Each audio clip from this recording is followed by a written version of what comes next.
terima kasih Bang Fahmi dari band kita yang kali ini putih-putih mereka semua ya. Jadi kita macam suasana di puskesmas nampaknya ini. Nah, hari ini pemirsa, kembali lagi Markombur, TVRI Sumatera Utara. Kita akan bercerita tentang sesuatu yang menjadi trending mungkin di dunia maya, bahkan di dunia nyata ya. Yang mana nantinya pemirsa juga bisa ikut bergabung juga bersama kami melalui line interaktif. Kemudian saya juga mengenalkan diri, saya Putra Andika Siagian. Kali ini saya kembali ditemani oleh rekan saya Gina V. Iya. Silakan Gina, disambut terus. Terima kasih Iya. Bang Putra ya, tentunya bersama kita berdua di sini di Markombur dan kita akan membahas tentang ketentuan uang kuliah tunggal. Nah, Wih, pemirsa, berat nih materinya ya. Ini berat sebenarnya ya. Karena memang ini menjadi masalah juga bagi beberapa mahasiswa, begitu ya. Nah pemirsa, sistem ketentuan uang kuliah tunggal atau UKT ini telah diterapkan di berbagai perguruan tinggi di Indonesia sejak tahun 2013 ya. 2013 atau 2014 Pak? 2013 dengan tujuan menciptakan sistem pembiayaan pendidikan yang adil dan juga merata. Namun bagaimana sebenarnya penerapan UKT di lapangan? Apakah sudah sesuai dengan sistem kebijakannya dan bagaimana pandangan dari beberapa mahasiswa dan orang tua akan hal ini. Nah, kita akan bahas bersama dengan kedua narasumber yang sudah hadir bersama kita di sini. Kebetulan ya, ini ada junior saya dan juga ada dosen saya di Universitas Negeri Medan nih, Bang Dika. Unimed ya. Unimed. Luar biasa. Ini anak samping, Unimed semua nih, Bang ya. Putra anak mana ini? Wah, saya kebetulan anak universitas seberang Unimed. Itulah ya. Oke, kita perkenalkan Bang Putra. Nah, di samping abang ini ada bapak kita, abang kita, Pak Dr. Surip, ya selaku kepala humas ya. Kalau di kepolisian biasa sering muncul ini berarti ya, selaku kadip humas ya. Berarti bintangnya 2 nampaknya nih. Assalamualaikum Pak Surip. Waalaikumsalam. Masya Allah. Nanti kita akan tanya-tanya mengenai sesuatu yang mungkin saja saat ini sedang bermasalah ataupun sedang viral. Kemudian di samping Gina, ini ada siapa? Di samping saya ada seorang mahasiswa ganteng ya kalau kita bilang. Iya ya. Iya. Mantan presiden nampaknya ya. Iya benar, ini abang-abang yang pokoknya juga hits lah di kampus ya. Iya.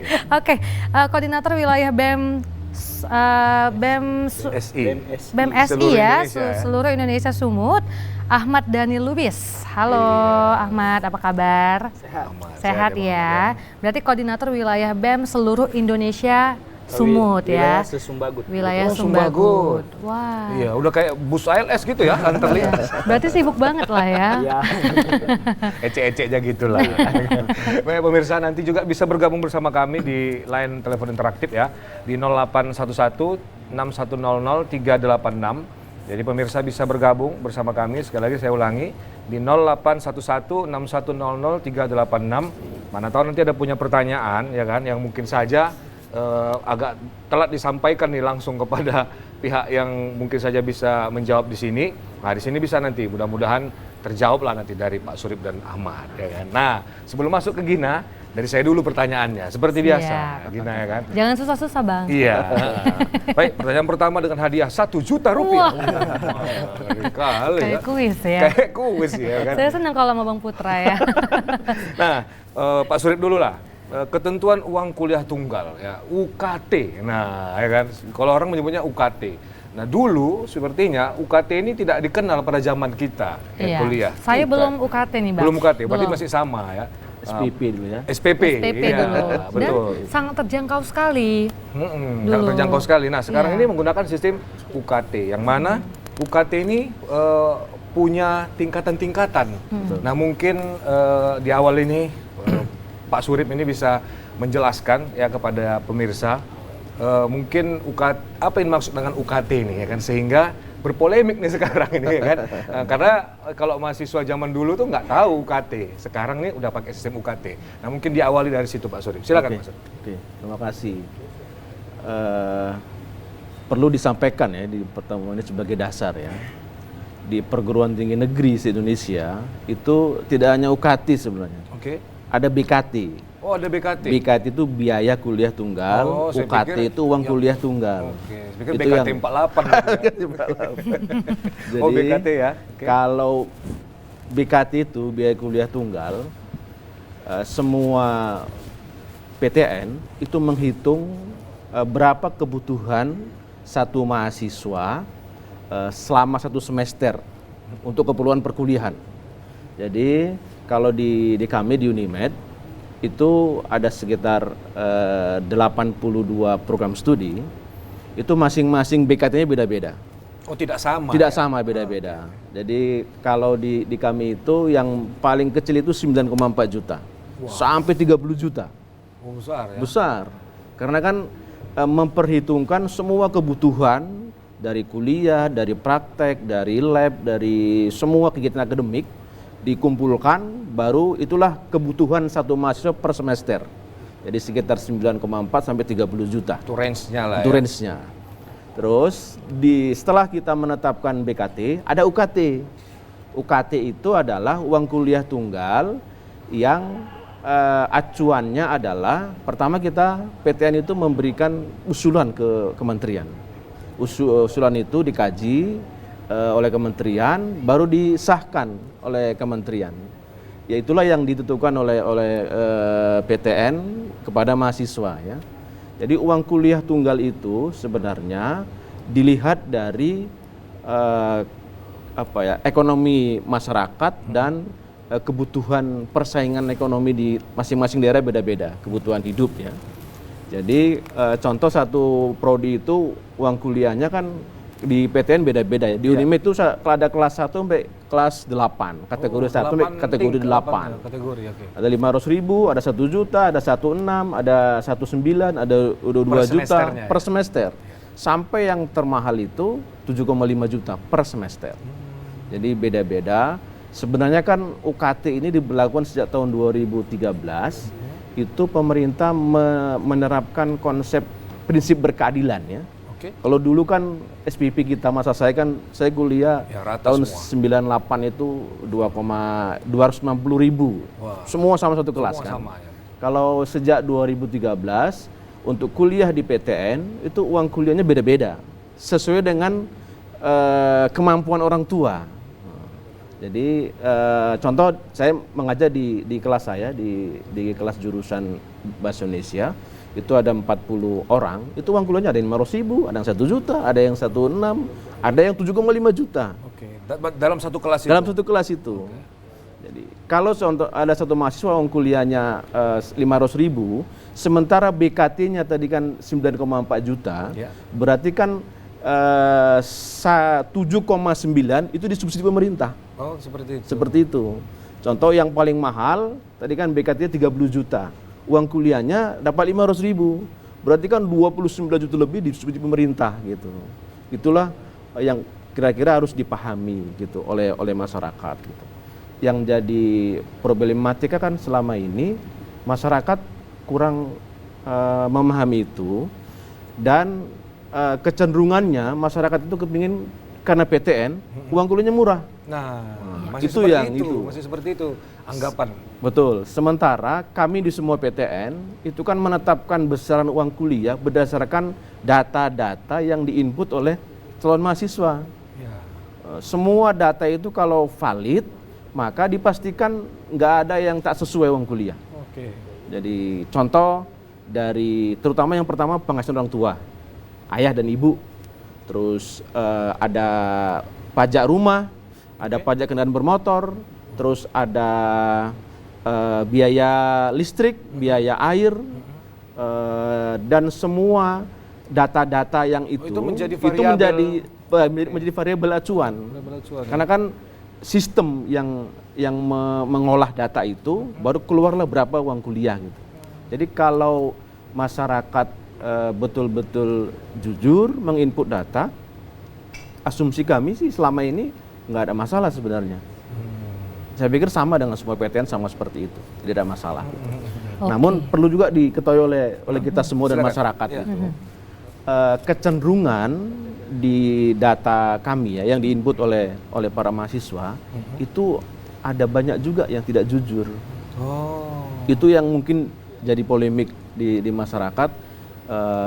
Tidak jujur data penghasilan orang tua, contoh PNS guru contohnya. Jadi yang diinput itu hanya gaji pokok saja. Kan dia udah tunjangan sertifikasi, apalagi ada tunjangan dari Pemkap masing-masing, itu nggak diinput gitu. kami kan sebagai pemerintah kan tahu juga penghasilan berapa seorang guru gitu. Karena tahu sama kan. Begitu juga yang lainnya gitu. Tapi kalau seandainya betul-betul jujur input datanya, dipastikanlah semuanya sesuai dengan penghasilan orang tua gitu. Oke. Itu sebenarnya. Ntar dulu Gin, Abang mau nanya Pak Surip, kita nanya Ahmad dulu ya kan. Iya, siap. Dari sisi mahasiswa sendiri ya kan. Waktu penginputan itulah pengalaman Ahmad sendiri lah ya kan. Boleh tuh. Karena kan penginputan itu kan pasti membutuhkan data yang harus valid gitu kan. Kayaknya gini, aku nih kayak rencana ambil UKT yang kategori sekian nih, maka harus dimasukkan angkanya yang sekian. Nah, ini gimana sebenarnya yang terjadi? Coba. Untuk besaran UKT saya ngambil data dari Unimed sendiri gitu misalnya kan. Dari teman-teman mahasiswa, saya kebetulan sebelum jadi ketua Sema Unimed tahun 2023, saya sudah jadi sekretaris Badan Perwakilan Mahasiswa Fakultas Teknik gitu. Dari situ saya sudah sering membawa mahasiswa ketika mahasiswa baru keluar UKT-nya. Banyak di situ kami temui di tahun 2022 kemarin tuh seperti contoh orang tuanya yang mohon maafnya pekerjaannya tukang beca, uang kuliahnya 5,5.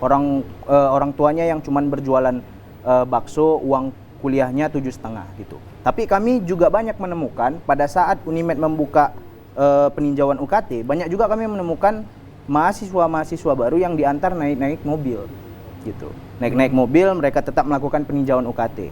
Sehingga akhirnya kan teman-teman yang memang berhak melakukan peninjauan UKT tertutupi mungkin berkasnya dengan banyaknya orang-orang tadi yang ingin menutupin uang kuliahnya biar lebih rendah gitu. Cuman itu tadi, dari semua kampus yang kami temui ketika ada peninjauan UKT ataupun penetapan UKT di awal ketika dia masukkan data, banyak hal-hal yang tidak sesuai bagi mahasiswa sendiri gitu. Tidak sesuai lah dengan pendapatan dari orang tuanya tadi gitu. Sudah usahanya kecil, anaknya banyak yang masih perlu kebutuhan, tapi besaran UKT-nya malah besar di kampus sendiri gitu. Kebetulan di Unimed pada saat saya menjabat sebagai ketua Sema Unimed, saya mengambil pengalaman dari tahun 2022 saya mendata tuh. Gitu kan, saya mendata di tahun 2023 saya mendapat kesimpulan bahwasanya tahun 2023 tidak separah seperti tahun 2022 gitu. Besarannya sudah mulai seimbang gitu. Banyak yang mayoritasnya 3,5 ke bawah dengan 5,5 ke atasnya itu sesuai dengan ekonomi dari si mahasiswanya tersebut gitu. Cuman yang hari ini berdampak, mungkin kita lihat banyak mahasiswa yang demo, salah satunya di USU, di UNDRI dan juga di UNSUD, Universitas Sudirman. Polemiknya berbeda dengan kami mungkin yang kampus PTN BLU gitu. Ya. Karena di sana secara tidak langsung bukan UKT tetapnya yang tidak sesuai ekonominya naik, tapi besaran UKT golongannya naik. Oh, besaran UKT golongan. Contoh misalnya di Unimed kan 500.000 golongan pertamanya. Di tahun ini di kampus-kampus itu yang terjadi aksi, golongan satunya tidak 500.000. Naik, bisa naik. Berarti mengikuti lah golongan 2 dan 3. Malah naik. Jadi misalnya dari 500.000 ke 1,5, jadi 2,5 gitu. Baik Mat, kita tahan dulu. Kita mau iklan dulu nampaknya ya. Gina tahan pertanyaannya ya. Nanti setelah iklan ini kita tanya-tanya, kita kasih Gina kesempatan untuk bisa bertanya. Baik, silakan band kita, Nero Band.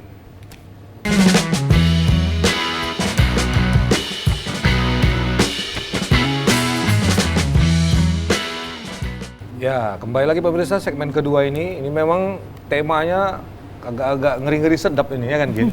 Nah, tapi harus kita bahas juga dan tadi sudah diungkapkan tentang UKT dan sekilas bagaimana cara penentuannya ya kan. Nah, kali ini jangan saya yang bertanya, kami serahkanlah kepada Gina untuk bisa bertanya. Silakan. Terima kasih Bang Putra, akhirnya saya bertanya juga ya. Ada 10 pertanyaan nih, banyak nih Bapak Pak Surip ya. Jadi permasalahannya tadi sudah dijelaskan ya sama Ahmad ya, bahwasannya banyak UKT yang diterima mahasiswa ya, ini besarannya juga berbeda-beda, bahkan tidak sesuai dengan kapasitas orang tuanya gitu. Yeah. Namun di tahun ini sudah lebih baik dari tahun sebelumnya. Kira-kira ini bagaimana Pak Surip?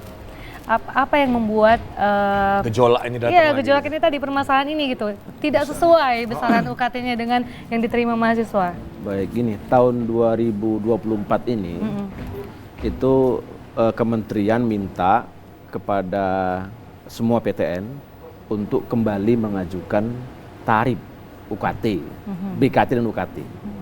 Dan sekitar Maret yang lalu itu udah disahkan oleh persetujuannya oleh Dirjen Dikti. berapa besaran BKT, berapa besaran UKT, semua PTN. Ada PTN yang menaikkan seperti tadi, beberapa PTN yang tarif kelas kelompok pertama itu yang awalnya 500 dinaikkan menjadi sekian gitu. Sementara beberapa PTN termasuk kami itu sama sekali tidak pernah menaikkan dari tahun 2018 sampai sekarang. Jadi tetap tarifnya 8 kategori itu 500, 1 juta sampai 7,5 juta gitu. Yang menjadi permasalahan polemik di masyarakat ini sekarang yang diperbincangkan oleh berbagai pihak adalah penetapan uang kuliah yang diberikan oleh PTN kepada calon mahasiswa baru gitu kan, atau mahasiswa baru yang sekarang gitu.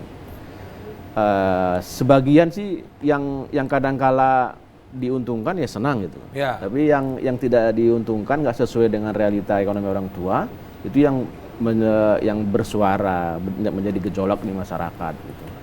Sebenarnya semua PTN itu kalau berdasarkan peraturan itu kan masyarakat juga boleh menanyakan, juga PTN bisa meninjau ulang besaran uang kuliah dengan memberikan beberapa dokumen-dokumen yang dibutuhkan, yang valid, yang sesuai, dikaji ulang besaran uang kuliah itu sehingga nanti bisa berubah. Kan di Unimed contoh tahun lalu juga seperti itu, diubah uang kuliah setelah dilakukan peninjauan ulang gitu. Berarti bisa berubah ya. Bisa berubah. Berarti universitas, pemerintah juga menerima kritik dan saran juga dari mahasiswanya. Betul, pemerintah, PTN menerima kritik tapi kan dan saran. Pak upload nih, Pak Surip kan mereka kan upload data ya kan. Iya. Nah, memang nggak mampu kok bisa ditetapkan seperti itu gitu, seperti banyak yang kami peroleh itu pada saat input data mahasiswa, input data yang menjadi acuan itu, contoh penghasilan orang tua, itu karena saya langsung menerima laporan dari masyarakat, itu mereka salah input penghasilan orang tua yang harusnya 4 juta, ditambah 0, jadi 40 juta gitu. Atau antara data yang diinput dengan data yang dimasukkan, dengan data tertulis sama yang dimasukkan berbeda gitu. Jadi banyak juga kecenderungannya nggak sesuai datanya. Ini bukan salah dari sistem universitas ya Pak? Bukan. Kalau di kita dipastikan tidak salah. Ya. Oke, berarti mereka menginput aja ya? Karena kan dasarnya kan inputan data itu yang diacu ya, yang diacu oleh sistem gitu. Jadi mungkin melalui pertemuan ini juga bisa diimbau ke masyarakat yang anaknya lulus ke semua PTN ya. Jadi inputlah dokumen data yang diperlukan ya sesuai dengan data palitan ya, sesuai dengan penghasilan orang tua, dokumen-dokumen yang lain. Mudah-mudahan akan sesuai dengan penetapan uang kuliah gitu, tidak memberatkan gitu. Itu yang kita herankan ya kan. Kenapa nggak dari awal pada saat proses penginputan itu mereka menetapkannya seperti Ahmad tadi ya kan? Iya benar. Nah mungkin boleh ditanggapi Ahmad melalui proses input tadi. Nolnya mau bertambah? Iya, apakah ada transparansi dalam penentuan besaran UKT itu dari universitas sendiri? Baik, untuk dari proses penginputan data yang pernah mungkin saya membimbing mahasiswa gitu kan, camaba baru, memang rata-rata yang memang melalui bimbingan kami dan mengikuti arahan sesuai dari kami, cara bagaimana mengupload, angkanya bagaimana disesuaikannya, atau dokumen-dokumennya diletak di mana saja, itu biasanya sesuai dengan harapan mereka. Oh gitu, akuratnya. Terkadang ada juga maba yang dia ketakut-takutan gitu kan, ada yang menambahin gitu kan, jadi sehingga UKT-nya itu menjadi besar gitu. Takutnya begini, tidak lulus atau apa gitu ya. Gitu. Ada juga misalnya contoh di rumahnya ada motor nih, cuman itu sebenarnya bukan motor orang tuanya, misalnya itu orang tua motor abangnya gitu kan. Harusnya kan tidak terinput dari orang tuanya gitu, karena itu kan yang beli dan yang bilang abangnya, bayaran suratnya abangnya. Namun karena dia takut kena cek dan segala macamnya, dia menginput itu. Ya, abangnya pun dapat dari mertuanya. Mertuanya dapat dulu warisan. Panjang jadi ceritanya. Baru mengenai penginputan data pun kadang sering mungkin karena jaringan error. Jadi ketika dia ada menerima mengetik gitu kan 2 juta misalnya. Ya, 2 juta. Ada kadang ketika mungkin entah laptopnya bermasalah atau bagaimana, ketika dia pencet submit atau enter itu tertulis di situ jadinya 20 juta. Nah, gitu. Terkadang memang makanya saya bilang sama anak-anak mahasiswa agar lebih baik menginput itu kalau lebih baik jangan di HP gitu. Kalau bisa dia langsung datang ke warnet-warnet yang memang punya akses internet yang baik, komputer yang baik gitu. Karena biasanya yang terjadi masalah itu dari HP ya. Kalau mereka menggunakan HP atau laptopnya yang kurang memadai, juga jaringannya kurang memadai, sehingga ada error sistemnya dia gitu. Ternyata seperti itu kuncinya. Satu lagi Ya, masalahnya gini. Mahasiswa, contoh mahasiswa kami di Unimed, itu kan sekitar 40-50% kan orang kampung. Di daerah kan mereka. Pada saat menginput bisa jadi gangguan jaringan gitu kan. Sementara kan bisa disiasati. Jadi masa penginputan dokumen itu sangat panjang waktunya. Bisa sampai 3 minggu waktunya kan, diberikan waktu. Itu setelah lulus atau sebelum? Setelah dinyatakan lulus ya. ya. Lulus jalur undangan, jalur SNBP, SNBT gitu. Oh, berarti proses penginputan untuk pengajuan UKT ini setelah dinyatakan lulus. Iya. Oke. Karena kan kadang-kadang beredar juga permasalahan gini. Takut dia dibuatnya. Misalnya ini di yang mau dituju fakultas kedokteran nih, ya kan? Nggak mungkin lah fakultas kedokteran itu dibuat kecil-kecil UKT kan, nanti kampusnya malah nggak mau nerima jadinya gitu ya kan? Tapi ini kan setelah lulus. Setelah lulus. Berarti rupanya ada survei juga ya di lapangan. Ada laporan masyarakat ke kami gitu. di kantor kami.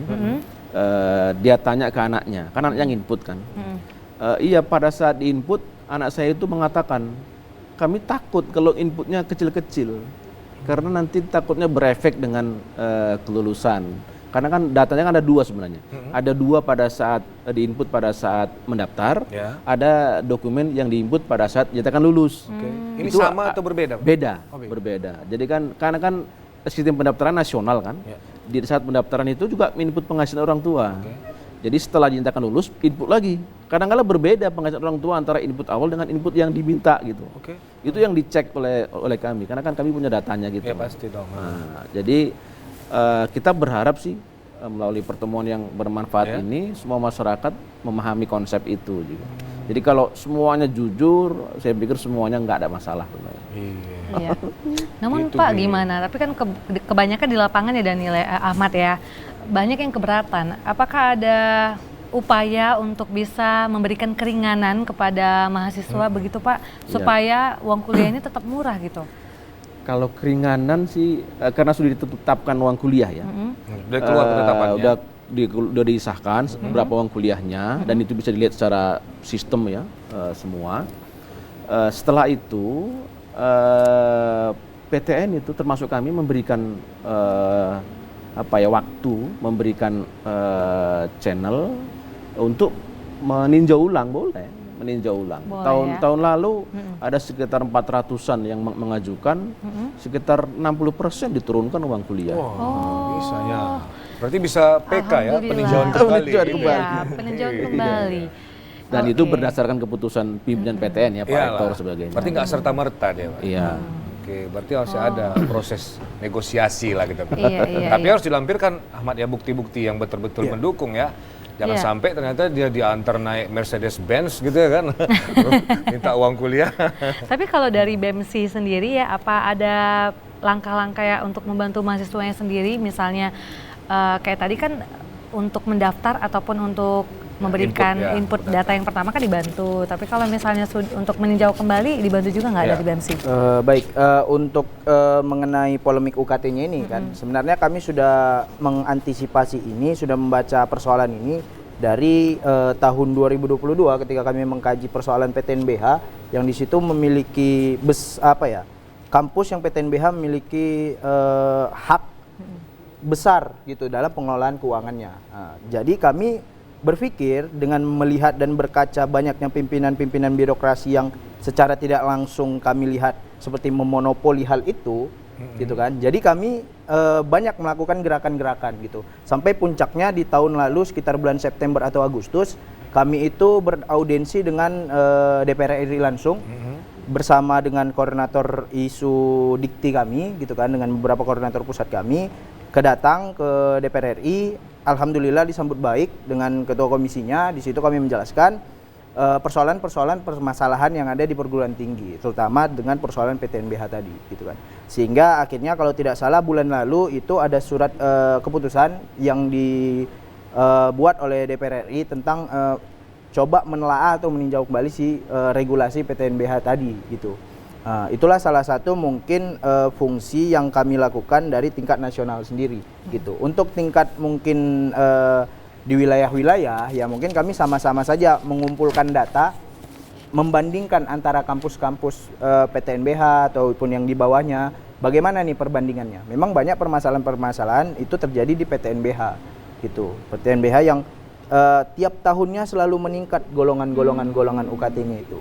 Sehingga itulah yang menjadi puncak di tahun ini, banyak kampus-kampus yang akhirnya mahasiswanya aksi gitu. Sebenarnya permasalahan itu mungkin ratusan kampus merasakan itu. Cuman mungkin yang berani turun untuk masuk ke dalam birokrasinya menggunakan massa cuman beberapa kampus gitu kan. Namun kita tidak bisa menutup mata juga, banyak mungkin pimpinan-pimpinan kampus yang secara tidak langsung memonopoli hal itu, ya kita tidak bisa menganggap semua orang itu baik gitu kan. Pasti ada aja hal itu. Itulah yang delik yang dilihat para mahasiswa gitu kepada pimpinan-pimpinan kampusnya, sehingga mereka turun aksi atas hal itu gitu. Oh, seperti itu ya. Wah, saya jadi speechless nih. Agak ini ya, agak ribet namanya. Ternyata permasalahan ini Bang di beberapa kampus juga tidak semuanya jujur ya. Berarti atasan-atasan kita, pemimpin kita juga banyak monopoli ini. Tapi kalau dari tanggapan atau respon mahasiswa sendiri ya, lebih milih mana? Apakah yang sebelumnya uang kuliahnya rata atau yang seperti sekarang ini? Kebanyakan seperti apa?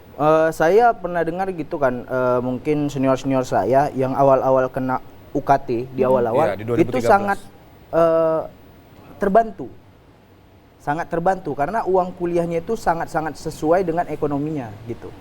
Namun tidak tahu bagaimana makin kesini UKT-nya itu tidak makin sesuai gitu. Karena sebelumnya begitu penetapan UKT, orang-orang yang mungkin mohon maafnya pekerjaannya tukang beca bisa kuliah dengan uang UKT 500.000, 1 juta mungkin. Di awal-awal UKT itu ada gitu. Cuman makin kemari yang dari 500.000 malah menjadi 3,5 gitu, malah menjadi 2,5 yang tidak sanggup bagi mahasiswanya sendiri gitu ya. Harapannya mungkin dengan tahun ini mungkin akan ada pelantikan mungkin menteri baru gitu kan. Adalah regulasi yang benar-benar menetapkan soal pendidikan.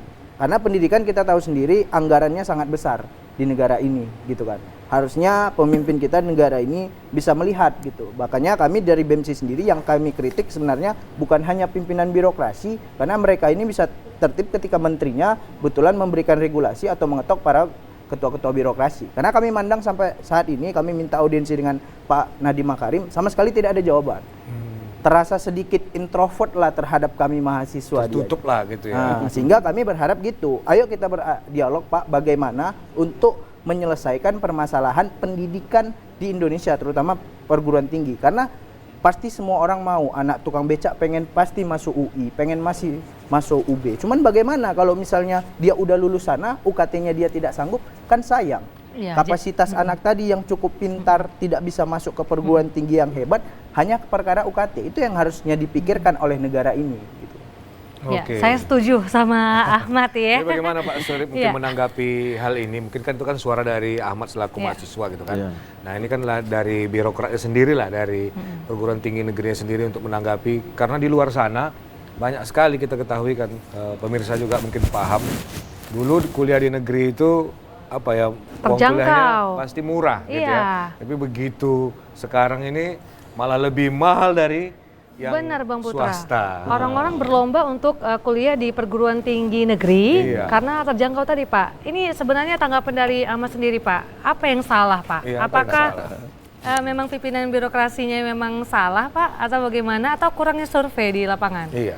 Sebenarnya gini, diberlakukannya BKT UKT ini kan menutup celah PTN untuk mengutip biaya sumbangan.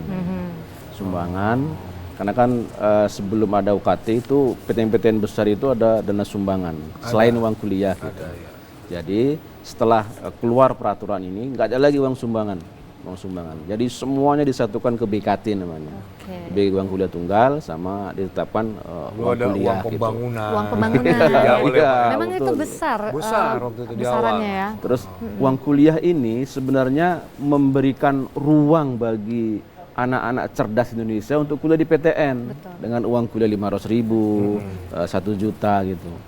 Bayangkan kalau masa 2013 sampai sekarang kuliah PTN uang kuliahnya 3 juta gitu kan. Yang nggak mampu nggak bisa kuliah PTN kan. Kalau dengan kebijakan UKT ini, orang yang tak mampu bisa dengan uang kuliah 500.000 dan banyak juga beasiswa. KIP kuliah itu kami di Unimed itu 1 tahun 1.000 lebih. Nah ini kita tahan dulu, kita iklan dulu karena ada beasiswa ya kan. Jadi pemirsa tunggu segmen ketiga, mari kita dengarkan dulu lagu dari Nero Band, Semakin The Massive, silakan.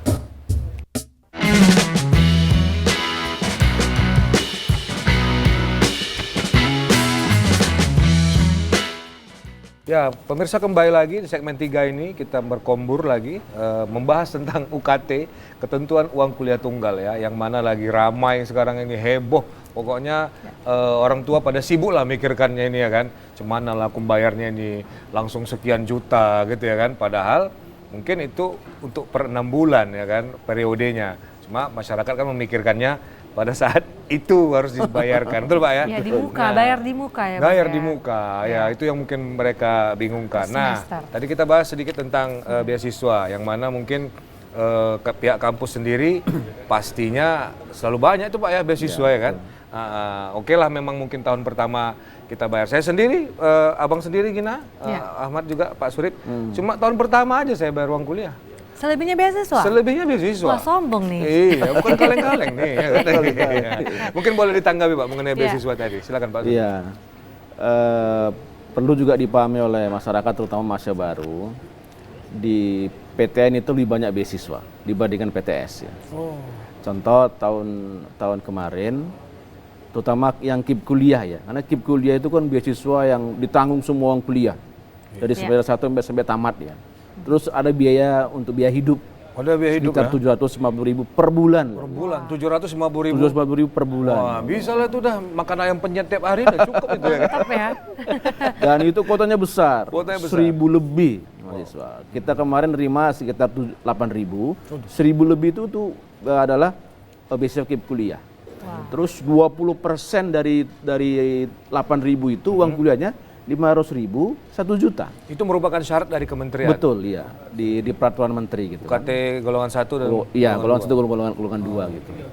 Jadi saya juga sering menerima laporan masyarakat dengan uang kuliah kategori 3, kategori 4 yang kadang-kadang juga tidak mampu. Kami arahkan nggak usah khawatir. Pertama, kalau untuk kuliah kita mau sungguh-sungguh kita mau berdoa. Saya pikir ada solusi dari Allah Subhanahu wa taala, Tuhan yang Maha Kuasa. Pelan-pelan pasti akan ada jalan gitu kan.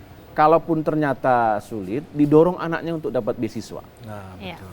Pertama beasiswa KIP kuliah bagi yang nggak mampu secara ekonomi, silakan proses usulannya, usaha, penuh doa, mudah-mudahan dapat beasiswa KIP kuliah. Kalaupun tidak dapat KIP kuliah, banyak beasiswa yang lain. Kita di Unimed itu ada kerjasama dengan beberapa Pemda. Itu yang nanggung uang kuliahnya Pemda, free gitu kan. Ya. Terus ada juga dari mitra-mitra kita, dari perbankan, dari perusahaan-perusahaan swasta, perusahaan nasional, itu ada beasiswa terbuka. Syaratnya apa, nanti diseleksi oleh internal, oleh eksternal, dan ditentukanlah ini penerima uang kuliahnya. Itu besarannya juga luar biasa, lumayan gitu kan. Dipastikan mencukupi untuk keperluan uang kuliah gitu.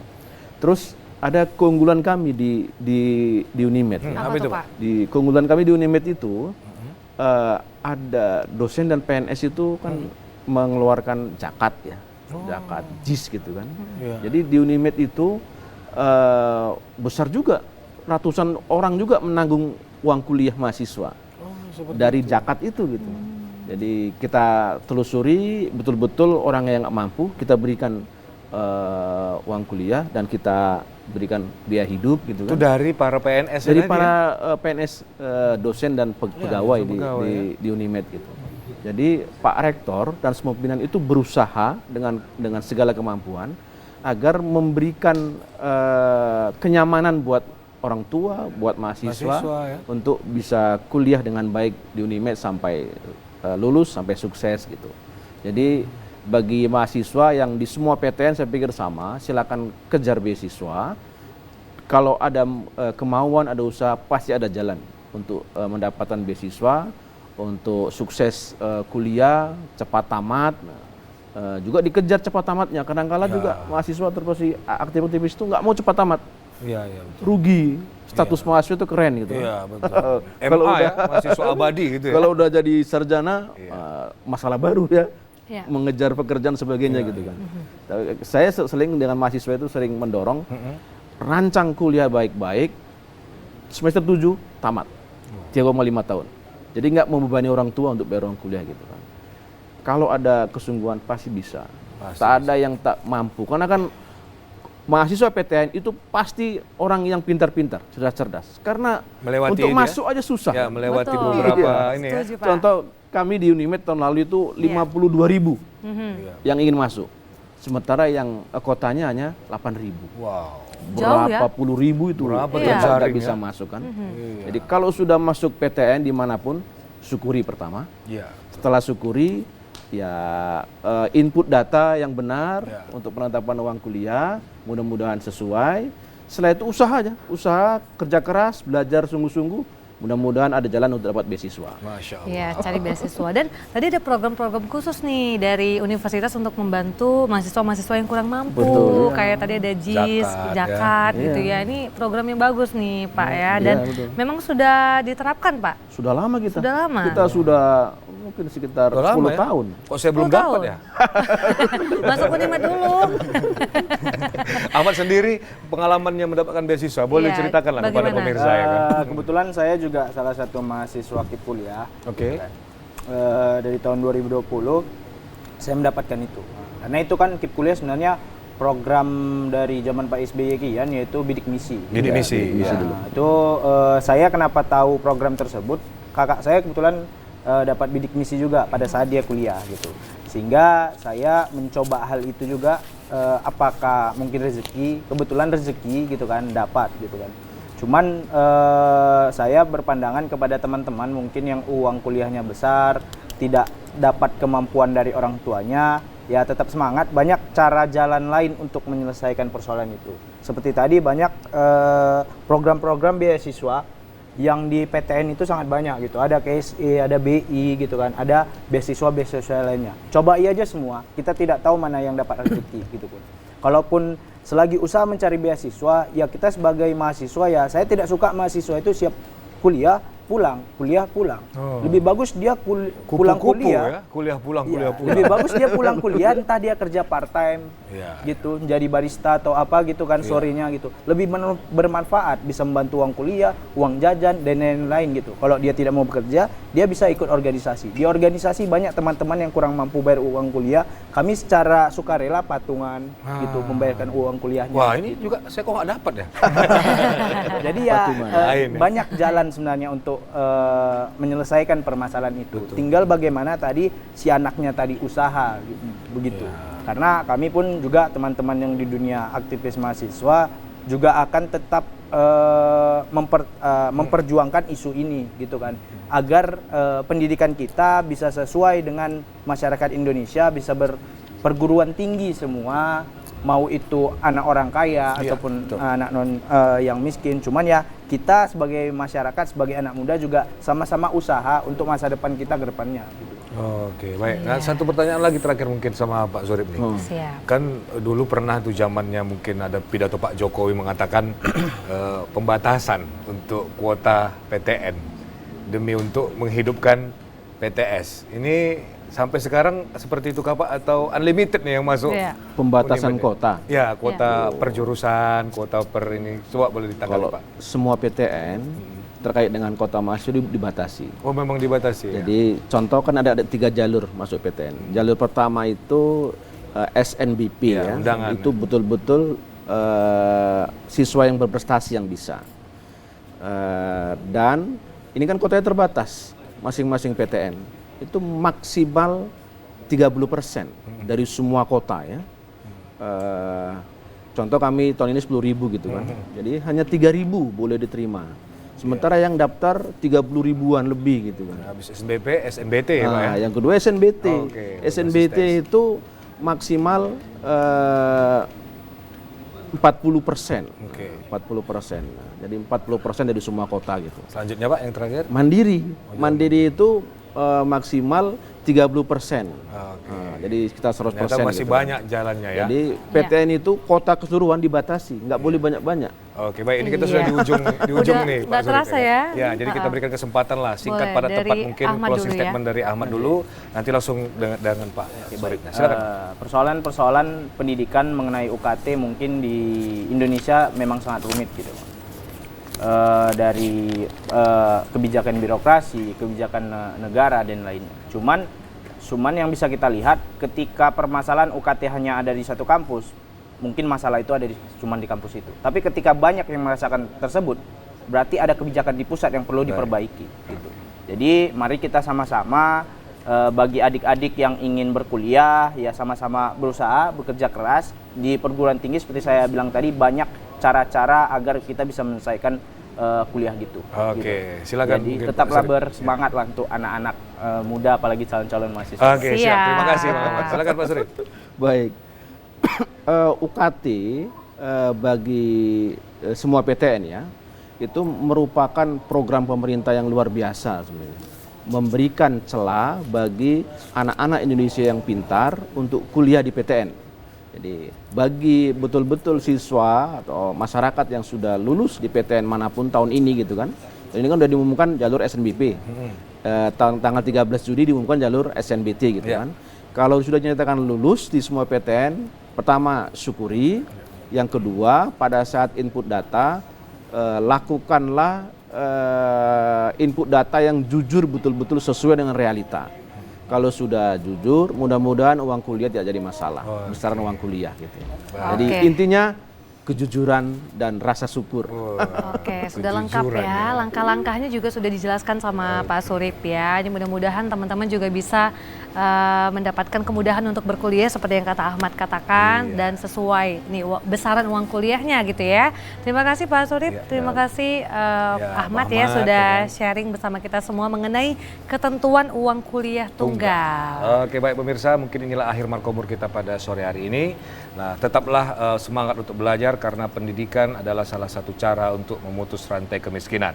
Saya Putra Andika Siagian undur diri bersama rekan saya. Dan saya Gina Febriona, terima kasih, selamat sore dan sampai jumpa.